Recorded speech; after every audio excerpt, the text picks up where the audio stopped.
Dun, dun, dun, dun, dun, dun, dun. Ice, ice, baby. Spooky season greetings and salutations, and welcome to Hacker Slash. If you're joining us again, welcome back. What if we get caught? If this is your first time listening, welcome to the party. We are a horror movie review podcast dedicated to telling you whether a movie is a hack, A total joke, a waste of time, or a slash. Totally killer, pun intended. We believe horror is for everyone, and as such, we're rating these movies with the perspective we've gained from our varying walks of life and the flavors of fear we fancy most. My name is Chris. I'm your friendly neighborhood slasher enthusiast. This week I'm joined by the Superfly Space Guy, Mac. Here's your meatball. And the classic horror connoisseur, Sean. to get your fingers in and then grasping firmly with both hands. This week we're talking about a cult classic 1985 horror comedy that was initially inspired by a serialized H.P. Lovecraft story. 6 decades after Mary Shelley's Frankenstein gave birth to the mad scientist trope, Stuart Gordon and a group of filmmakers set out to create a story that would put their own spin on the concept. They aimed to infuse it with dark humor and a lot more blood to fill a void in the horror genre for a new take on Frankenstein. The project initially began as a television plot, but it quickly evolved into something much larger. Producer Brian Yesna saw potential in the project and convinced Gordon to turn the pilot into a feature film, and ultimately marked Gordon's directorial debut. Despite the film's roots in H.P. Lovecraft's story, it ultimately diverged significantly from the original text, evolving into something that both parodied and paid homage to the horror genre. This decision didn't deter audiences, and in fact, the film's shock sensibility and practical effects garnered a cult following. The film follows a group of medical students caught up in a web of bizarre medical experiments to bring dead tissue back to life. This week, we're talking about Re-Animator. Who's seen this one before? I for sure have. And I think the last time I watched this was maybe like 5 or 6 years ago. Yeah, you know, this is a movie that I have seen many times, but yeah, just like you, Mac, it's been a while since I have revisited this one, but this is like one of those super camp horror flicks that only the 80s can produce. When I think of campy horror, this is one that stands out immediately along with movies like Evil Dead and Killer Clowns from Outer Space, Sleepaway Camp, Chopping Mall, movies like that. Needless to say, I was pretty fucking stoked to see this one come into our lineup for the show. Yeah, I've seen this a few times in my life. It's not something that I think I've seen, I would say even more than 10 times, but it's one of those that I look back on and think and remember fondly as a campy, fun time. And it's actually one that I've been wanting to do for spooky season for a few years now, but it keeps getting pushed back for other priorities. But man, this is one that when I first watched it, I remember being blown away by the quality of its effects. And it's surprisingly one that manages to stand, I think, the test of time pretty well for me. This isn't one that diminishes in quality as I watch it. I had to look back. I mean, it's been 5 or 6 years, but I have a really strong memory of it. And I was looking forward to, I guess you could say, / expecting just everything that is so gross and chaotic about this film, because there's a lot of it. Yeah, I mean, that's fair. We've all seen this movie at some point, right? I think given what I just said, with this being up there with some of the campiest horror films in history, I would expect this one to be over the top, just a wild ride of fun and gore. You know what I mean? That's all you can really expect from something like this. For sure. And you know what? That over-the-top fun is exactly what we get. This movie is campy fun. It's something that maybe I don't cackle at and laugh out loud with as much as I used to in the first few times I watched it. But this is just a good time. And there's something about how vivid this movie is, how over the top it is. It's really, I think, an excellent delivery of the mad scientist trope. And it's a classic trope. It's one that we've seen in several movies we've done. But this, I think, does a really good job of taking this trope and making it entertaining. Yeah, for sure. Fun is like the feeling that you get from this movie. I think this is just a fun movie to watch. It's just one of those really fun horror movies that is just so over the top and ridiculous that it just makes it a lot of fun to watch. 80s horror movies are just a very specific vibe, and there is just nothing like them, to be honest with you. There's definitely, although a pretty controversial part of this film that may or may not have needed to be there, but it does add to the over-the-top campiness of this fucking movie. It just wastes no time, right? It jumps right into the action, and I love it for that. It's purely a gross, over-the-top B movie that keeps you wondering how it's going to get more absurd minute by minute. And I'll tell you, I didn't enjoy a certain aspect of this film. And of course, I was disappointed by it again. I can't say much right now, so you have to wait for the animal report. Oh, yeah. See, this movie, like so many other movies of its time, can be a little vicious when it comes to stuff like that. That surprisingly did not bother me this time around. Maybe it's because I'm numb to it. Maybe I've just been conditioned to it from having seen this so many times. But I continue to be surprised how effective the gore is, because it starts out looking really cheesy and campy. Sure, we talked about that, like B-movie horror. But man, I look back and it really could have been much worse.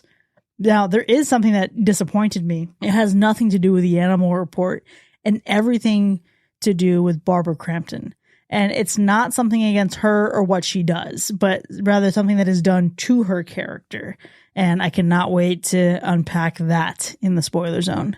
Absolutely. I'm always stunned that they could make movies so gory, so sick, so twisted and violent, hell, even unrated films like this, and just find a way to get them into mainstream theaters in this era. You know what I mean? This movie is just so wild, but somehow it just found its way. And I think that's just always stunning. It's just always amazing.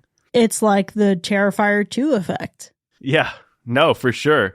But I think my only real disappointment with this film, if I had to really think about it, really just comes from what they chose to edit out of the film. Because I know the director said he edited stuff out because it felt like it slowed the pacing down too much. But there is at least one segment that was taken out that I believe would have not only added to the film, but made sense of something that we do get in the final cut as well. That's fascinating. And see, this is something that I wish I had looked more into as a franchise. Maybe if I have trouble sleeping tonight, I'll try to pop on The Bride of Re-Animator or another sequel in this franchise. This is one that I found to be so entertaining, but it exists in my mind as a singular product. So I have to know, Sean, I don't know if you've seen the others, but does it stay good? Yeah, here's the thing. I haven't seen all three. I have seen Bride of Re-Animator, the sequel to this movie, and I still think that's a great time. I don't think any of them are as good as this one, though. Okay, well, that's good to know. Something else that's good to know, especially if you haven't gone into this, we talked a little bit about the gore and how over the top it can be, but rest assured that this movie is in no way scary. There is stuff in here that I think maybe people wouldn't want to see, but I think there is a moment that can be, depending on you and your personal lived experiences, it can be a little triggering. I think it could be a little triggering. But by and large, this movie is just, again, that wholesome fun. Yeah, I think the scariest moment here is the idea of letting in a rando creepy scientist / med student into your house and letting them rent a room. That's the most frightening part here, is that somebody would do that. Just moved right in. Yeah. Lesbians do it all the time. Just really voluntold himself to just move right in, for sure. That was just so awkward. But yeah, I wouldn't say that this film is going to scare you in the sense that horror movies are trying to scare you nowadays. You know what I mean? It is gory. It is wild. So it could be hard to watch if you're really squeamish, potentially, right? Because there's some pretty wild moments. But there are also moments that haven't aged super well. But overall, I think it is meant to be this gory, twisted tale that really draws the line only to just cross right over that line. For sure. And that's interesting because it's a line that's also been drawn so many times. Obviously, we talked about this taking root in H.P. Lovecraft's story, and I haven't read that story or any of its follow-up. I've never read it. But the other comparison here, it's supposed to like parody Frankenstein. So, Sean, I'm curious from your perspective. You're a huge fan of Frankenstein. It's one of your favorites. It's also like the rendition of your portrait for our show. Where do you think this stands and where do you think this fits within Frankenstein, monsters, creations, and mad scientists? You know, I think it's a really fun take on this kind of trope or this kind of, thing that we're doing. I think when you think of Frankenstein, obviously that one is a little bit more serious, and this one is definitely a little bit more fun and campy and silly and over the top. And I think that this movie did a really great job at doing something a little bit different. You talked about, I have read the short story from H.P. Lovecraft. I have all of his short stories, but it's been so long since I've actually revisited any of his work. But I do know, when you talk about the movie, I do know that there are people that say that this is like super loosely adapted from H.P. Lovecraft's short story, Herbert West Re-Animator, I think it's called. But to me, from what I remember, it's actually one of the closest adaptations, I would say, because the short story that H.P. Lovecraft wrote was broken up into, I think, 6 different vignettes. And this film is primarily based on, I think, primarily just one of those vignettes, and I think it was called The Plague Doctor. And the sequel, Bride of Re-Animator, I think is based more on one of the other ones called The Horror from the Shadows.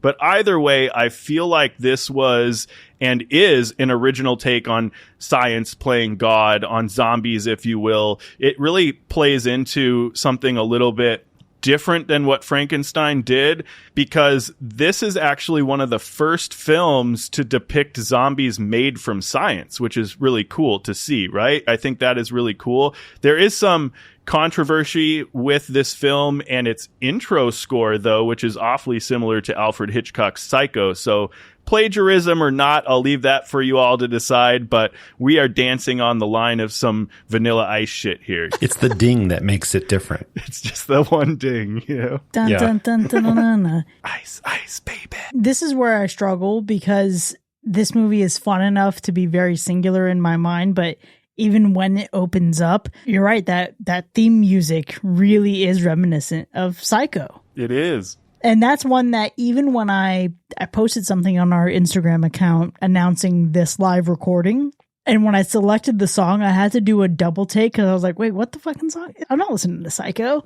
And it's just one of those weird feelings. I think obviously in addition to being this parallel with Frankenstein, we think about mad scientists, there is the idea, when we talk about playing God, of what would you say, how far would you go to bring back the ones you love? And that isn't, I think, the most central part of the story by any means, but I think we start moving in that direction at a certain point. We explore it. We absolutely do. And what I found this movie reminded me of more this time watching it than previous times is Pet Sematary. Now, obviously, the movie Pet Sematary came out in 1989, but the novel came out in 1983. Yeah. So I think that was an interesting comparison. Yeah, it really has links to a lot of other properties. I think it's 100% inspired by classic B movies, right? But we've got that 80s grossness and the 80s gore. Sure, it's based on Lovecraft. Sure, it's based on Frankenstein. It's got all these other inspirations here, but there's something pretty singular about the feeling of this movie. And so I don't think anyone's crazy for thinking it's got its own vibe here.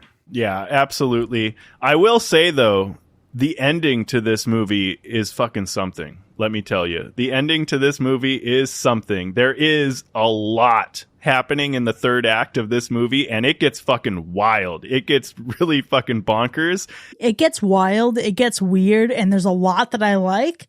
There's a little bit that I don't like. I already know. There's a lot that I can take and leave. There absolutely is. But I think by and large, it still manages to be an entertaining ending. Yeah, it's just a phenomenal climax, honestly. And then at the very end, we do get this sudden kind of drop off into sequel baiting. Yeah. Which is weird and feels very out of place for the climax that we just got. Yeah, I was just going to say it clearly opens it up for a sequel, which we obviously do get, by the way. But man, I feel like this is just an ending that you're either going to love or you're going to hate. And that might be said about the entire film. I don't know, but it's probably not for everybody, but it should be for everybody. It should be. And I wish there were some things that were done differently. And that's where I struggle with this movie. Now, I can't wait to see how our actual ratings shake out. But before we start tearing this movie apart, Sean, how would you describe the gore score? Oh, this was an extremely gory film for its time. And hell, it's a pretty gory film even now, if we're really being honest. I think they used something like 24 fucking gallons of fake blood throughout the filming process, which is a feat in and of itself. We love that. We love the dedication to the gore. And when you have that much blood mixed with some pretty awesome practical effects and makeup, utilizing some like real steer meat byproducts as well as like ground beef and stuff to create some brains, just amazing stuff that they did there. Man, this can't be anything other than a high gore score. It's over the top and campy for sure, but it's getting a high gore score nonetheless. And what about the animal report? Oh, it's double plus on good. It is pretty bad. I'll say that. Oh, yeah. Let's go ahead and go into our ratings. Re-Animator from 1985. Was it a hack or a slash? Re-Animator is a gory, gross 80s B movie with the man of many Star Trek faces himself, Jeffrey Combs. He played memorable and major characters in my beloved Star Trek's Deep Space Nine and Enterprise. He also cameoed in Voyager. And I just love how he nails eccentric, over-the-top characters. And Herbert West is no exception. The film doesn't need to go too deep. It's pulp entertainment.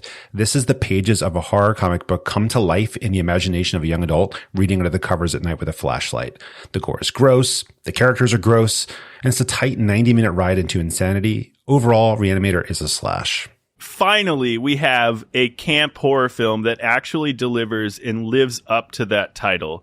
It really deserves to be in the classification of camp horror 100%. This movie is right up there with the original Evil Dead movies, in my opinion. If you're looking for something in that realm, something super gory, super over the top and campy that you can just have fun with, then this is for sure your movie. Re-Animator is one of the strangest horror movies. It's right up there with another Stuart Gordon film and another H.P. Lovecraft adaptation, From Beyond. That movie is balls to the wall, just fucking wild. It's funny that this is one of the best film adaptations of Lovecraft's work, and yet this was his least favorite story, though. I think that's really interesting.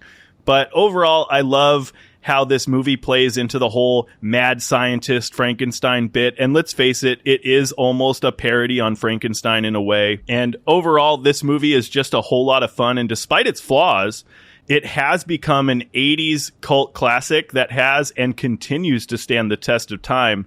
I think this movie is a must-watch for any horror fan. And this is a movie I would reanimate over and over again.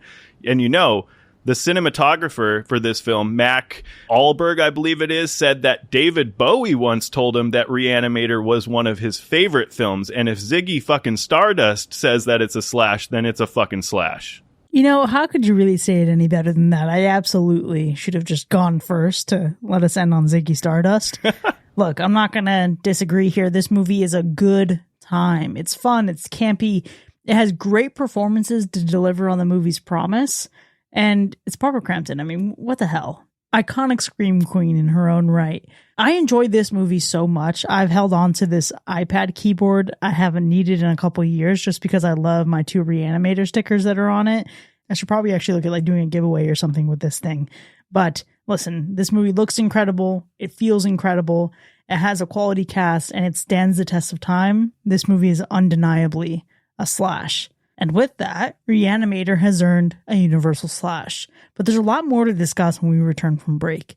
And if you've already seen this movie before, what would you rate it? Please let us know. You can join the conversation for free in our Discord server.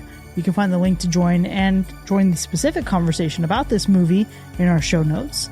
And also in our show notes, we have a link to where you can find this movie streaming if you haven't seen it yet. Now, when we return from break, we'll dive deep into the spoiler zone territory and dissect all those things we promised, like the brutality of the animal report and exactly what disappointed me so much about this movie. But we'll see you in a bit.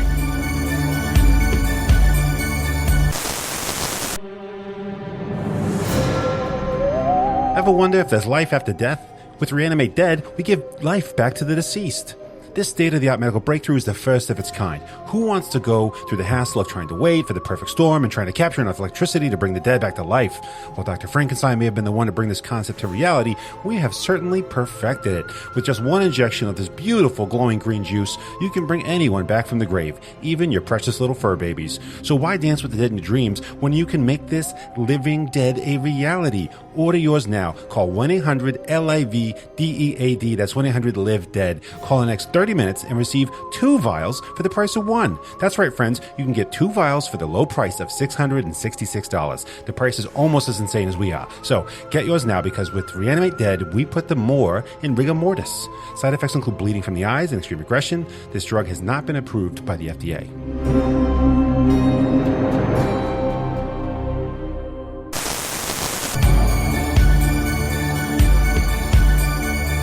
Welcome back, folks. You are now entering the spoiler zone for Re-Animator from 1985, which has earned a universal slash. Now, we have a lot to unpack here, but before we get into the specifics of our ratings, let's go through those kills. Let's go through them, because we have a nice teen kills in this one, and some really fun ones, if I may say so myself. We get some really creative kills with some really interesting methods, so I gotta ask, which kills reanimated you? I think Dr. Hill's kill. The original kill. The second one was great as well. Yeah. But I think the first one was just so violent and over the top, and the kind of thing you expect from the 1980s, and just very satisfying. That's just brutal. Dude, a decapitation with a shovel? Man. But you're right. The second kill of the head, the reanimated head of Dr. Hill, was also just really great. I really couldn't tell which one I liked more. Did I like the shovel decapitation more, or did I like having his head get squished and having his head splattered against the wall and seeing the brains fall out, you know? It's just a good time for the whole family. It absolutely is, but what's so great about that, and I guess really the premise of this movie overall, when you really fucking hate a character, you really want him to go out in a satisfying way. And not only did this motherfucker go out in a satisfying way once, he went out satisfyingly twice. My favorite kill, Dr. Gruber is such a great tone setter to open up the movie. And it looks vicious. It looks violent. To also have this hilarity of them walking in on West and he's just caught red-handed with the reagent serum. But to have this man screaming in agony and then his eyes just like, expand. It's so fucking gross looking, and yet you cannot look away from it. I know, and it's such a wild way to open the film. You know what I mean? I don't know why it always shocks me, but every time I put this movie on and that opening scene happens, I'm just like, holy shit, we're already going. We're already going, like, first fucking scene. Again, balls to the wall. Balls to the fucking wall. It's very Dead Alive, that moment. Yeah. I feel like if people like Dead Alive, this is like their, I don't know, Pixar movie version for them. For sure. Actually, speaking of balls to the wall, can we get an RIP to the cat who went to the wall as well? Actually, a lot of things went to walls in this movie. Yeah. We had the cat and then his brain matter. We also had Megan's dad. Yeah, we had Megan's dad. And Megan's dad was also, that's Dean Halsey, right? So Dean Halsey also had the double kill, right? You've got Dean Halsey's initial kill where he's getting his fucking fingers bitten off and then beaten to death. That's pretty good. But then you also get the reanimated Halsey getting torn into pieces limb by other reanimate deads. Just so great. I love that we get the double tap in this movie. We get so much of the double tap action, which is just super fun. But, you know, speaking of like getting thrown into walls, that scene where they have Halsey in like the psych ward room or whatever, I guess those walls were super flimsy. So like he had to stop running into them as he was like acting those scenes out, which is hilarious. But there's a scene where he throws like one of the nurses or one of the workers into the wall and you can see the wall fucking jiggle a little bit. It just adds, again, some charm to the film. Man, this fucking movie's got more charm than a Pandora bracelet. Fucking, that's great. A fucking Pandora bracelet. We love that. Man, well, we can't go on from kills without talking about Melvin the Reanimated getting impaled with that electric bone saw, because that one was also a pretty fucking cool kill. Holy shit. West went hard. Seriously. I thought when I first saw this movie for the very first time, I thought he was just going to be very precise and just cut into the brain to try to, I don't know, maybe carve out someone like where the injection site was, do something very specific to quickly de-escalate and diffuse the situation. And then when he grabbed him, I thought, okay, maybe he's going to slit his throat. I don't fucking know.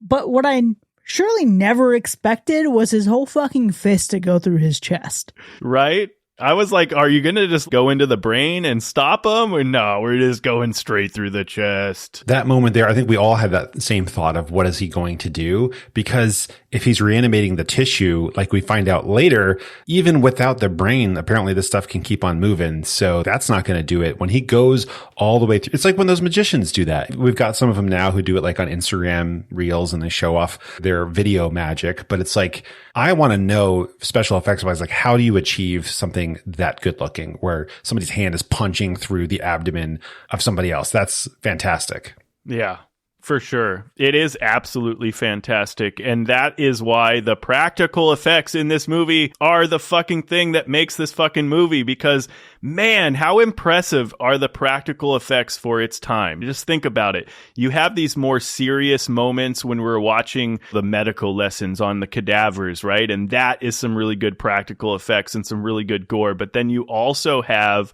these wild and fun moments where we just see some crazy kills and some great use of these practical effects and what they could do for the time. Not to mention the decapitated, reanimated talking head. We're just thinking about all of this stuff, and it is just so good. The practical effects just had such a profound impact on this film. Oh, yeah. But you know what? I would argue that some of those effects were a little bit too practical for that animal report. Sean, when you told me the worst news ever, I was so upset. And I was filled with so many questions as to just why. Yeah, they used a real dead fucking cat for the scene with Rufus in the fridge. That's a real dead cat. What a way to ruin a fridge, honestly. I really just want to know what their thought process was. This poor fucking dead cat. Where did they find this dead cat, man? Are they just like knocking on vets and they're like, hey, did somebody's cat die today? Maybe. What the fuck?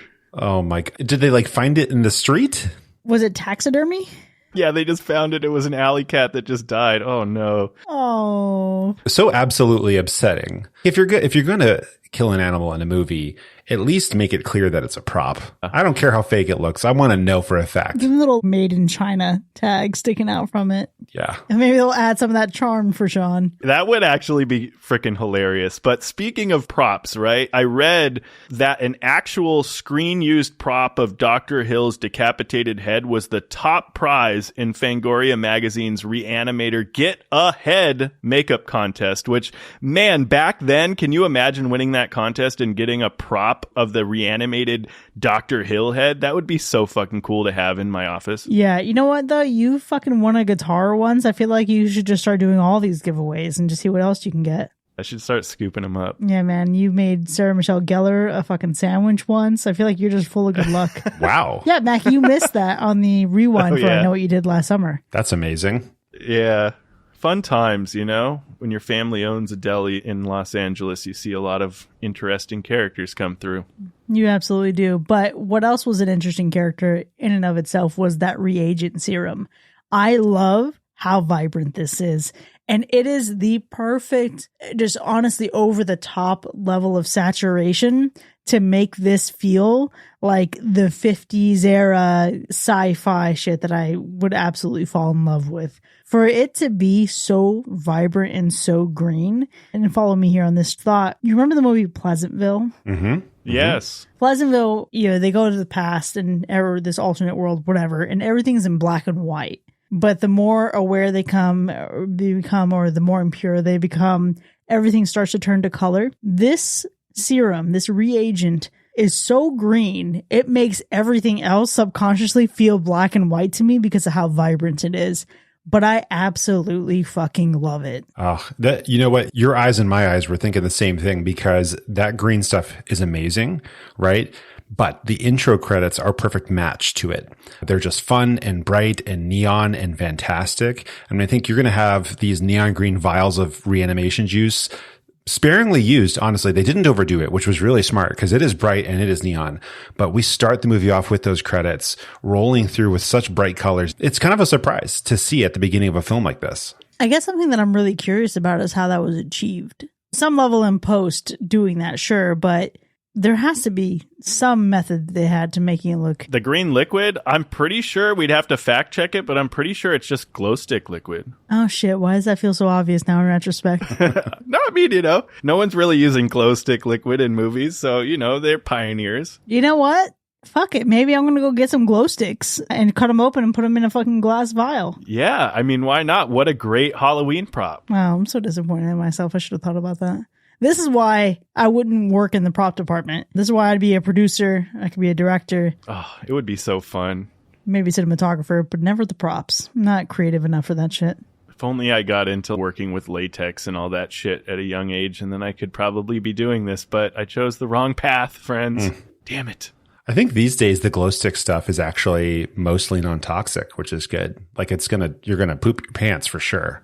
But I think if... Oh, so I could drink the reagent is what you're saying? I don't recommend it, but I think Yeah, please don't drink glow stick liquid, friends. That's not good. But I think in some cases, some of the glow sticks won't kill you. You got these fuckers out here eating Tide Pod. Yeah, that's what I'm saying. You put this on social media and the next thing you know, people are dumping fucking glow stick liquid in their bodies or trying to reanimate fucking things. Who the fuck knows? It's going to get wild out there. Let's just say warning. If you drink glow stick liquid, you'll die. But from what I've heard is in some cases, you won't. In some cases. Okay, I'm looking up green Halloween drinks. Oh my. Monster under the bed martini, poisoned apple cocktail. None of it's bright enough. I feel like you need some bioluminescence in there, you know? Yeah, what do you put in there that makes it glow? Witch's brew martini. It looks like it's glowing a little bit, but none of it seems like it should be glowing. I have seen a martini that has glow sticks in it.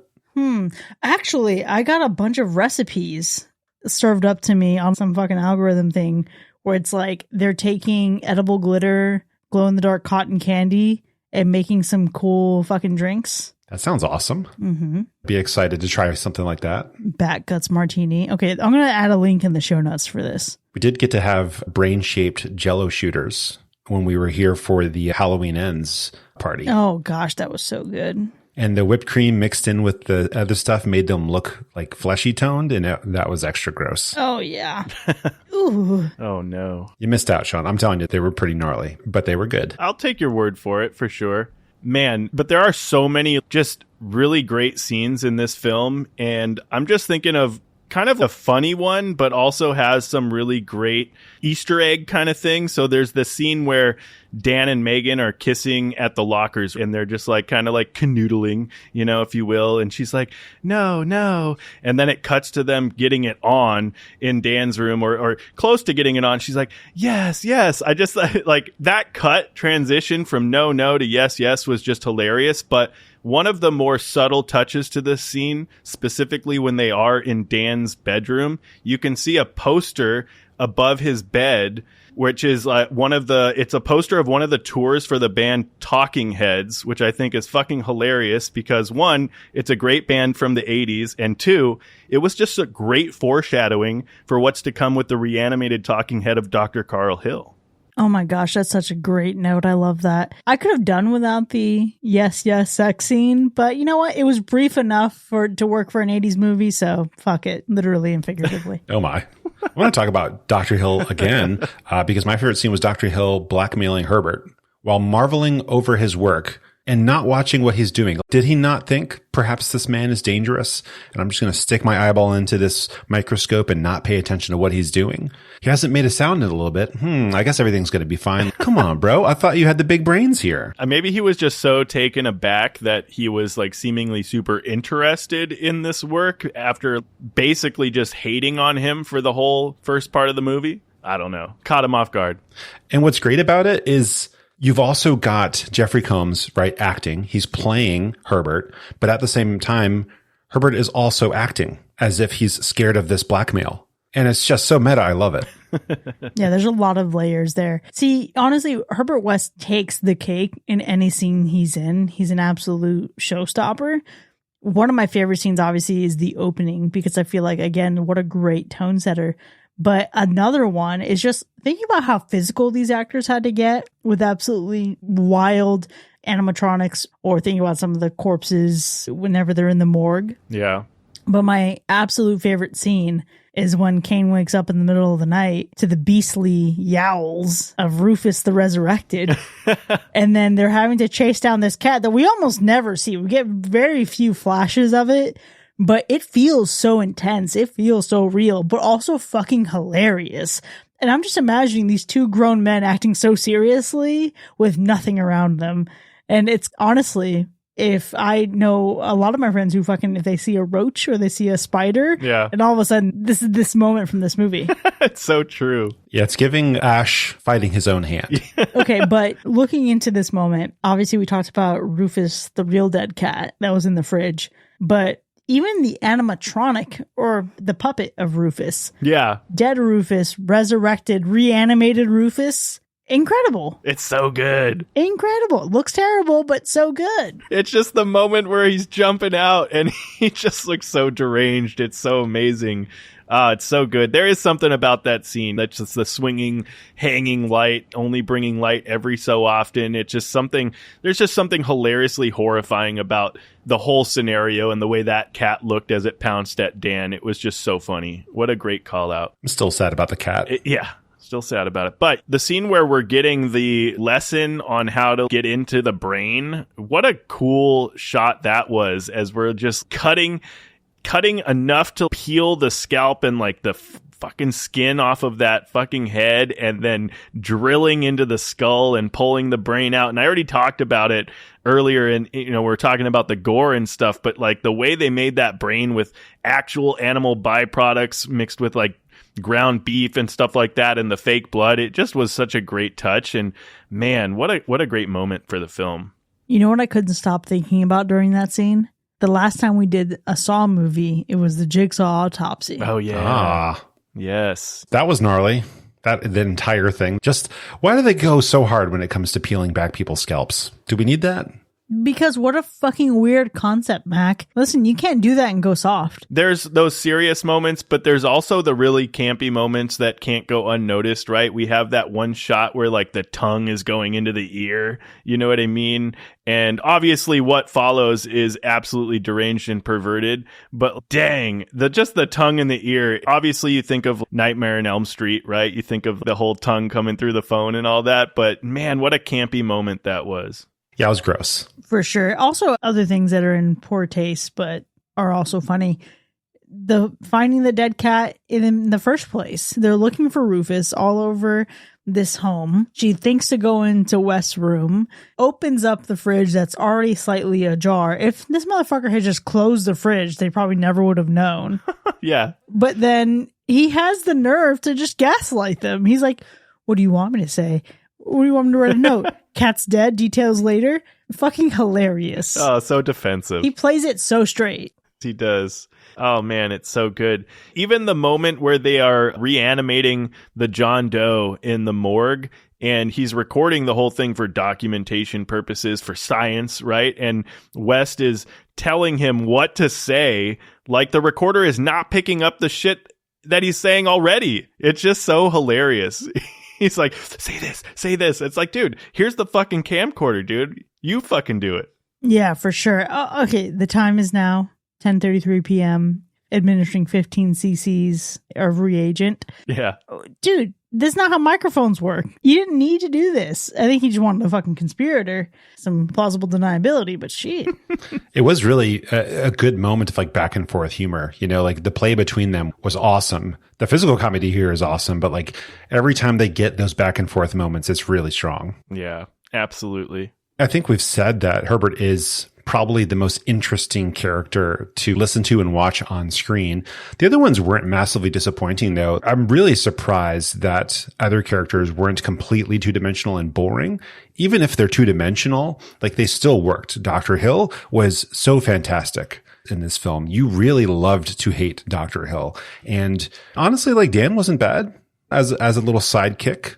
Someone who's been twisted into this moment. It still worked. Yeah. They're both playing the straight man, but somehow Herbert is just so over the top. So I think that balance between them was effective, but I don't think anyone was necessarily horrible. I think they all kind of played a character from a comic book. Yeah. And see, this is where I think I love the characters in this movie. You watch this and Herbert West is a man totally focused on his work. He's a mad scientist, right? He is probably chaotic good or chaotic neutral, whereas someone like Dr. Hill feels like a lawful evil if that makes sense. I look at this movie and everything that happens is West's fault. And yet I never see him or consider him to be the actual villain of the movie. The villain of the movie for me is fucking Dr. Hill. Dr. Hill, ultra creeper, mega fucking creeper.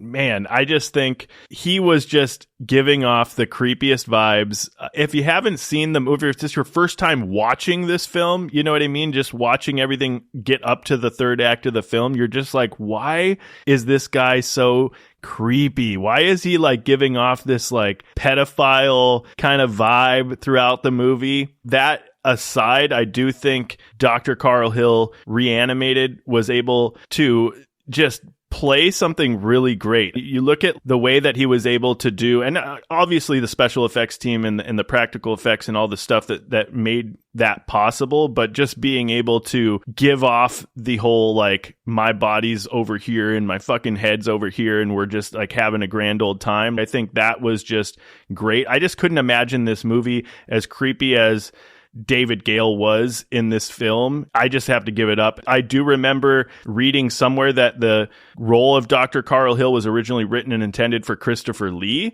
which I think he turned the role down, I believe, but I think that would have been interesting because while I think Christopher Lee would have been great in this movie, I don't want to discredit David Gale because I think he did a great job in the film as well. But man, can you imagine Christopher Lee in this role? Well, there are moments that you look at him and you think, wow, Christopher Lee would be great here. Yeah, 100%. I definitely could see it. But I also think that there's some other really great work in some of the lesser known actors, right? We do have the actors that played like the reanimated corpses in the movie. And from what I understand, they all worked out together at the YMCA to coordinate how they were going to move like zombies. So they were all like on the same page, which you gotta love some of the lesser roles still being dedicated to the craft. Yeah, that's pretty awesome. You know, things like that these days, you would have a choreographer take care of that for you. You wouldn't have to worry about it. You would pay for that. And for them back then, I'm sure this wasn't like a massive budget, right?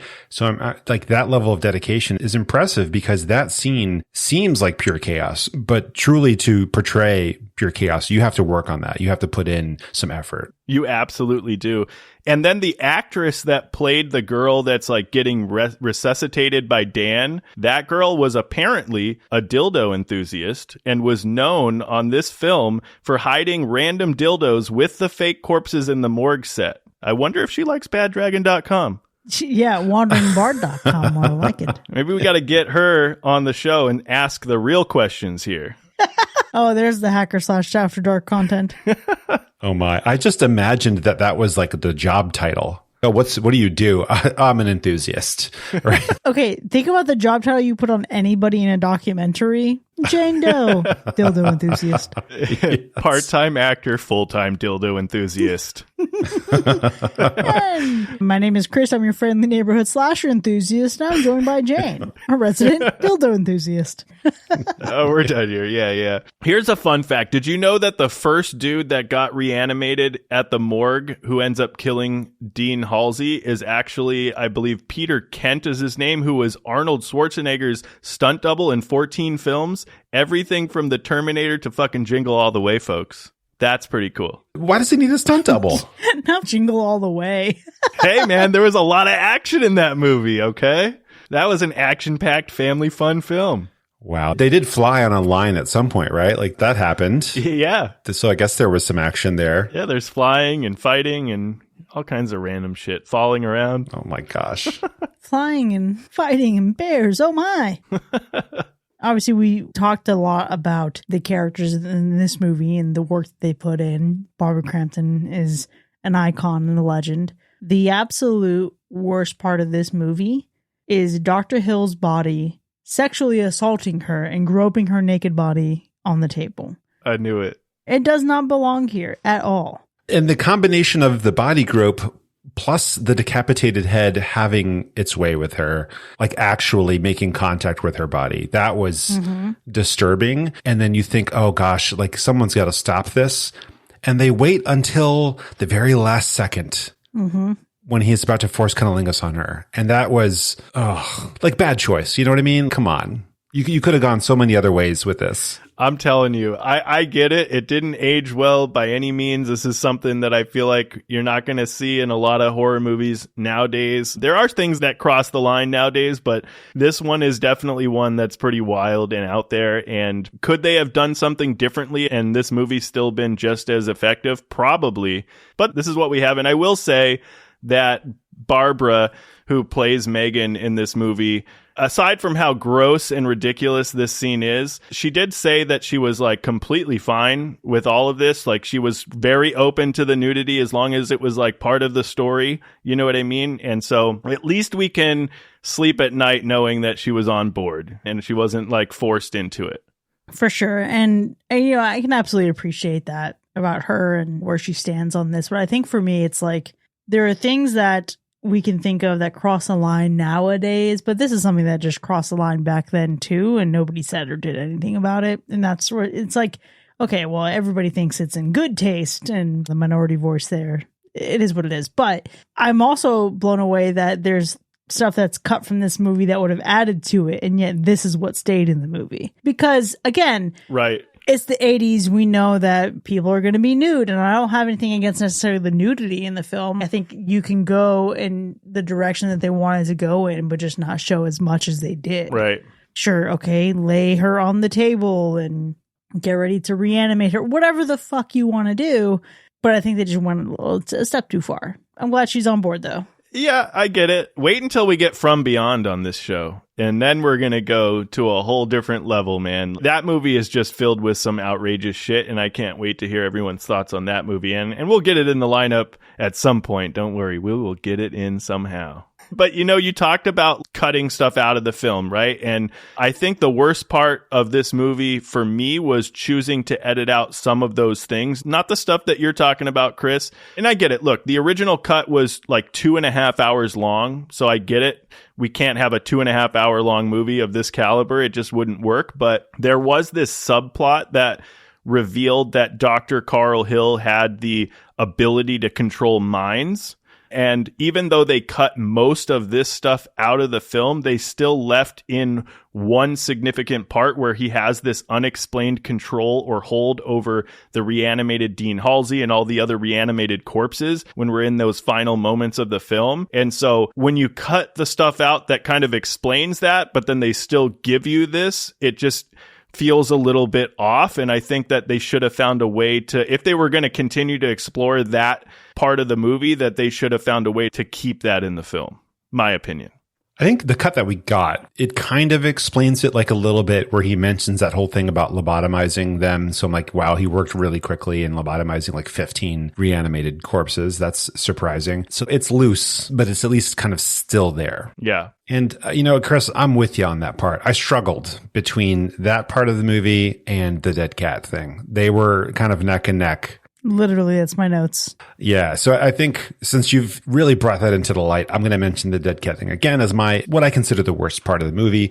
In reality, if there's something that doesn't need to be shown, like why show it? And I think your example is a good way to do that, especially if you ever have to cut something out of a film. And this is not something you can cut out. It was too important to the story. Like it's how things really got kickstarted here. I just wish they hadn't done as much as they did, especially using a real cat corpse. Like that is, come on, get a prop. It's got to be cheaper and easier and more ethical and less gross.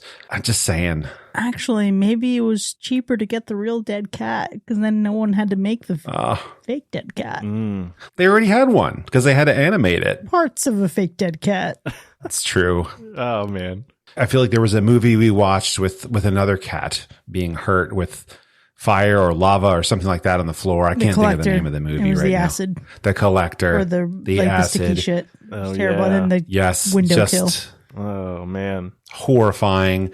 We've had similar experiences, of course, with dogs and other animals here. And almost every time I can think of an easy way to just not have it in the film. And I think here, same thing. You didn't really need it. It's just, I think knowing the extra info behind it is what makes it so much worse. Whether we needed some of this stuff or not, I'm definitely going to be rewatching this one again. I also wish I could see what this film would look and feel like if it was shot in black and white on a 16 millimeter film, like Stuart Gordon said, he thought about doing, which I think would be really interesting. It would add something different to the way this film feels. Can you imagine? I can. I kind of want to go through with the power of technology. I want to recolor this movie to black and white and only keep the green. Yes. Oh, man. That would be good. Super fucking good. I had that same thought when you started talking about it, Sean. As soon as Chris said it, I was just like, yes, that's what we need. We need somebody to go through and make that kind of an edit. But I think I've got to be in a particular mood to watch this film again. But I could see myself doing it, especially gearing up for the sequel when we eventually get to that. Yeah, this is something that I have continued to watch again. I talked about what the worst parts are for me. This is something where when we get to that point, I just try not to look at it. Try to look away from it since I know it's coming, but it still does not affect me to the extent that The Evil Dead affected me with its gratuitous nonsense. This is something that I'm going to continue watching. I love how fun this movie is, and I actually can't wait to explore the rest of the franchise moving forward. But for now, there you have it, folks. Re-Animator from 1985 has earned a Universal Slash. Now, we've certainly had a robust discussion here, but our conversation on this movie doesn't end here by any means. Yeah, if you want to hear some really off-the-wall conversation, you know, unhinged shit that we really get into when we go further on these episodes and just talk about some topics that are just wild, consider becoming one of our patrons to check out the B-side of this episode where we discuss what it would be like to sit in on a lecture from some of horror's favorite icon. You can visit patreon.com/hackerslash to enjoy more of the show with early access, extended episodes, bonus content, and live shows. If you like what you heard, no need to shoot green juice into our brains. Just leave us a 5-star review wherever you get your podcasts. That helps us continue to deliver great content for all of you horror fiends out there. We'll see you next time, folks. And remember, a good doctor knows when to stop. She just needs a little more time for the drugs to kick in.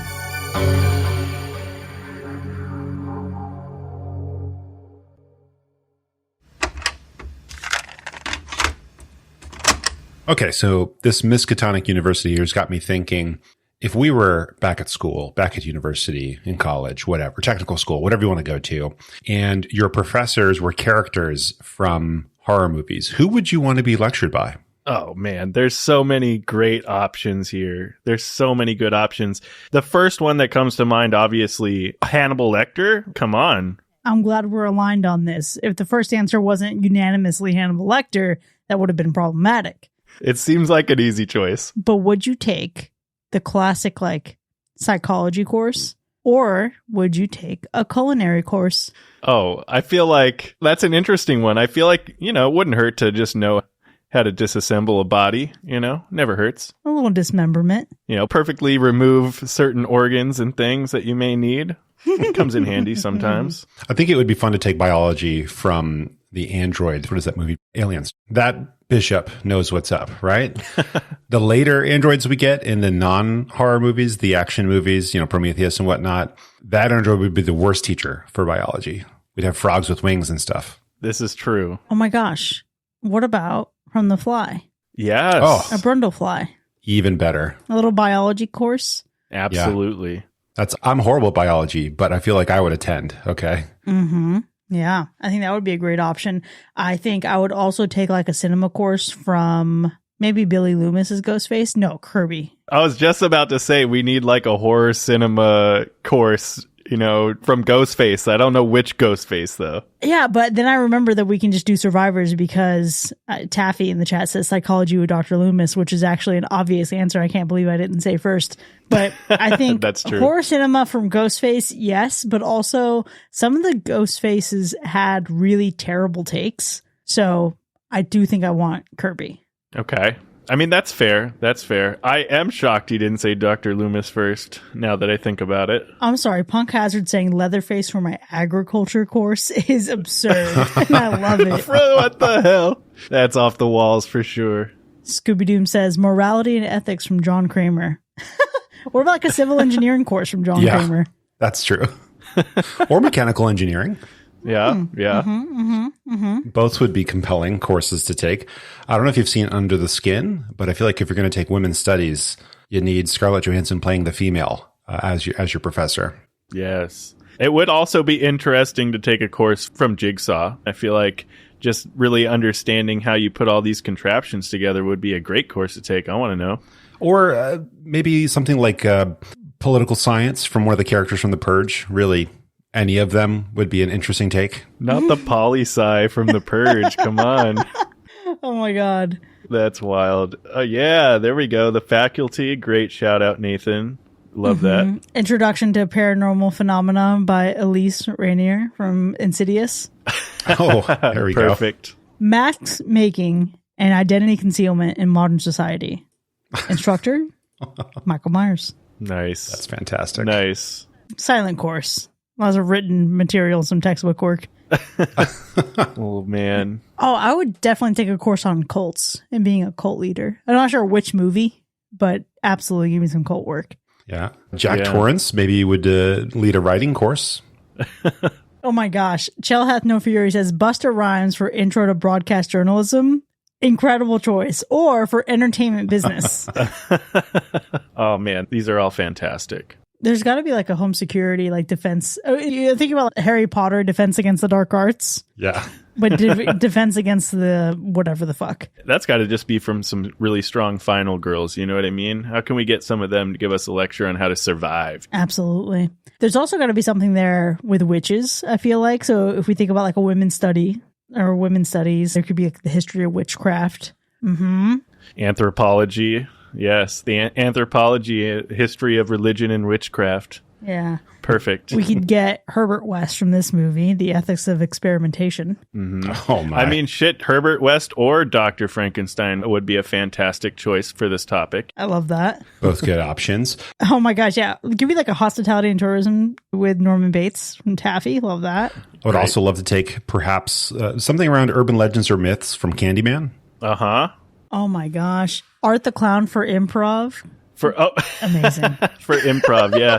Dude, the Candyman, I feel like you can definitely get some kind of agricultural course on beekeeping, like how to beekeep, because that guy's pro. What about like a film editing course from Samara from The Ring? Oh, man. Absolutely perfect. These are the real tough questions that we got to know the answers to. Disaster management and crisis leadership. Who would be good for that? Oh, we're throwing hosts in the mix. Perhaps something like demonology from Father Merrin. Oh, yes. Classic. Actually, no. I want demonology from that one shitty guy in Paranormal Activity who basically said, your problem's too big for me. I want it from that guy. Oh, yeah. That fucking guy. Amazing. Mm-hmm. I would also take the history of driving moccasins from Mac if we could have. Oh, my. Is there something perhaps where we can get a leadership course from Damien? Mm-hmm. There you are. Okay. Or Human Anatomy for Dummies by Leatherface. Oh no, like a home ec class from Leatherface. What the fuck? Yeah. We got the cooking, we got the sewing, we got the makeup and everything. Absolutely. That's true. I'll take an acting course from Pearl. Yeah. A good theater mom. Take that. Pearl, with her teacher's assistant being the histrionic aunt from Sleepaway Camp. Yeah. Oh my. Just extreme, absolutely extreme. Are we taking? Yeah. You're taking that class from Pearl, or are we taking like a sex ed class with Maxine? You know what I mean? Oh.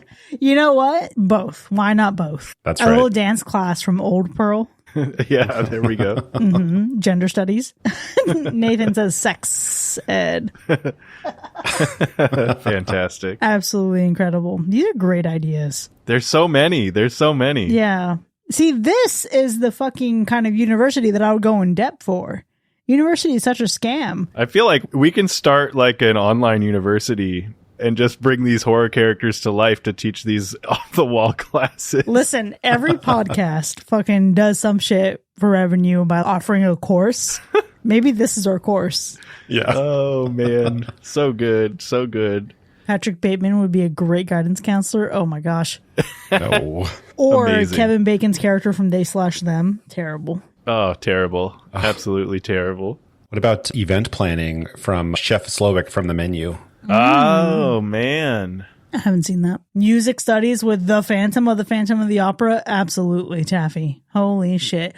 Barbary with Sweeney Todd. Yes. We love that too. That's a good one. I feel like there's got to be some kind of like landscaping elective that Edward Scissorhands could do. Easily. Yeah. Landscaping for sure. There was also the guy with the scythe in the movie we watched. What was that called? It was Hell something. It was a big, oh goodness, I can't remember. It was a fake horror movie character inside of a horror movie where the kids go to the... Oh, yeah. It was Behind the Mask, The Rise of Leslie Vernon. Different one. What was it called? They're invited to a big gathering at a convention / like... You're talking about our birthday episode.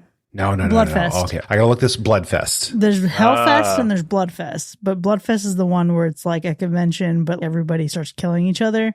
Hellfest was there's one killer in a Halloween themed theme park. Yep. Yeah, it was Bloodfest.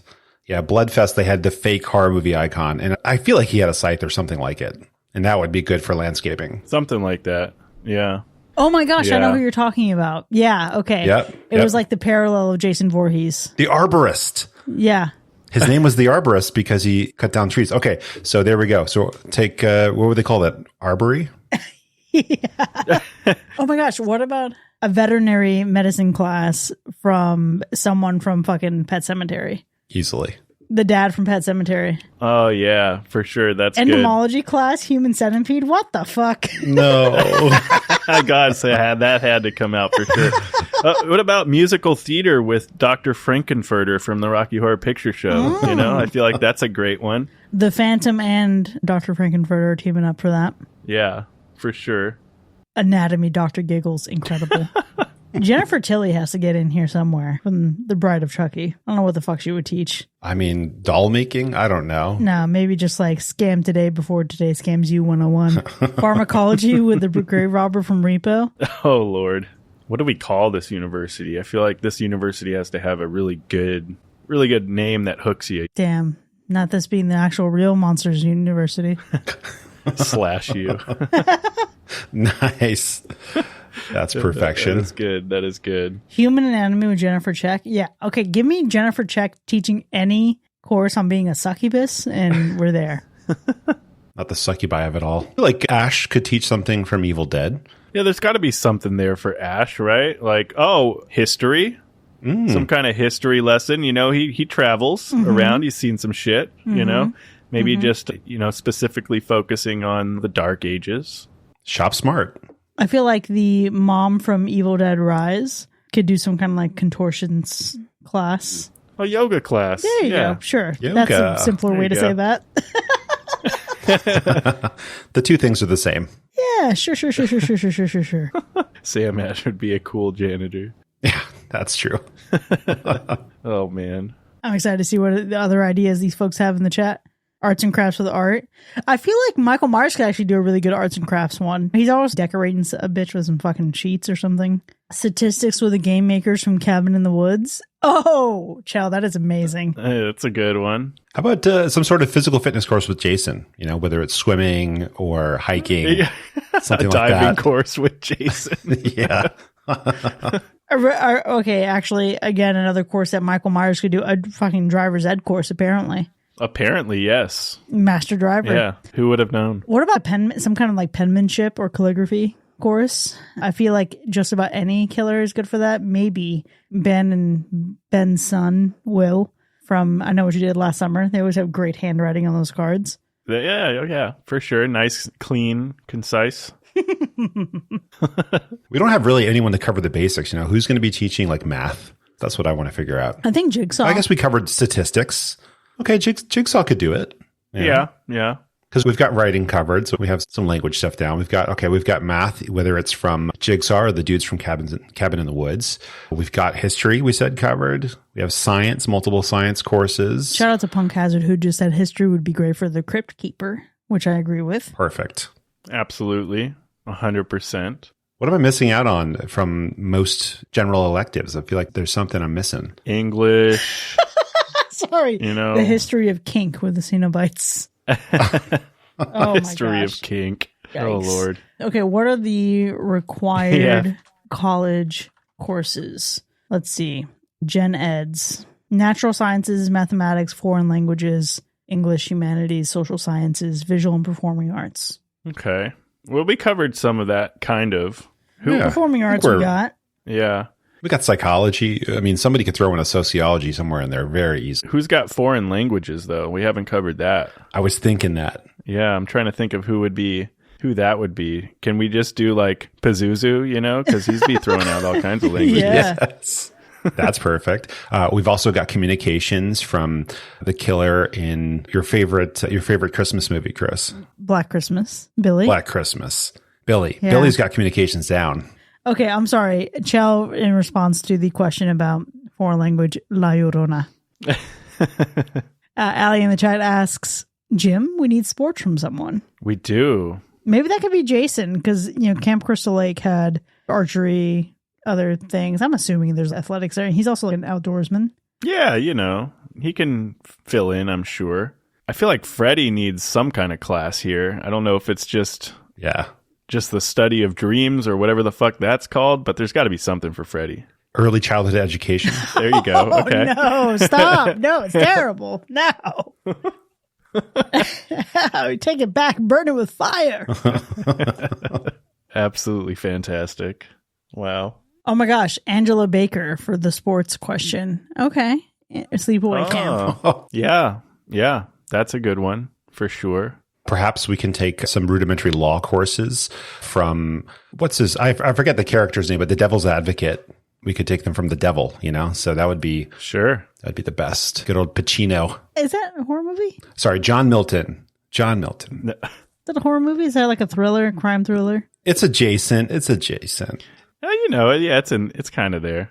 It's not really horror, I guess. I cheated a little bit. Yeah, it's one of those Ryan horror movies or those Binks horror movies where they're not really horror movies, but they're close enough. Oh, music class has got to be the red-faced demon, man. It's got to be. That guy is just firing on all cylinders. What would the nun teach? World religion? Absolutely. Yeah, that's a good one. We said Defense Against the Dark Arts, but, the girls from the craft have to teach us something. Sure, yeah. That's a good one for the witchcraft one. Yeah. Although I definitely want to take some sort of motorsport class from the Lost Boys. Oh, that'd be great. Yeah. Interpersonal relationships. Motorcycle maintenance. But the real question is, would I be forgiven for my student debt for this university? There's only one way out. It's the same as the way in real life. Sadly enough. Oh my gosh, sorry. What the fuck? I know. Do I dare even utter this out loud? I think so. I just saw it. Courtesy of Nathan. I can't say it with a straight face. Intro to parenting. I can't do it. Intro to parenting with the titty woman from Barbarian. The titty woman from Barbarian. Oh my god, but did you see how awful, and by awful I mean actually how cool the vinyl is for Barbarian? No. It has like a milk bottle on it. Oh, nice. Man. Ugh, that makes me think of that Family Guy episode where Stewie is sucking on Peter Griffin's breast, like trying to breastfeed, and then pulls a hair out and is horrified. Fuck. Oh, no. Okay. That's disgusting. We should stop here then. We forgot one. Basket weaving from Basket Case. Holy shit. Basket weaving is important for survival.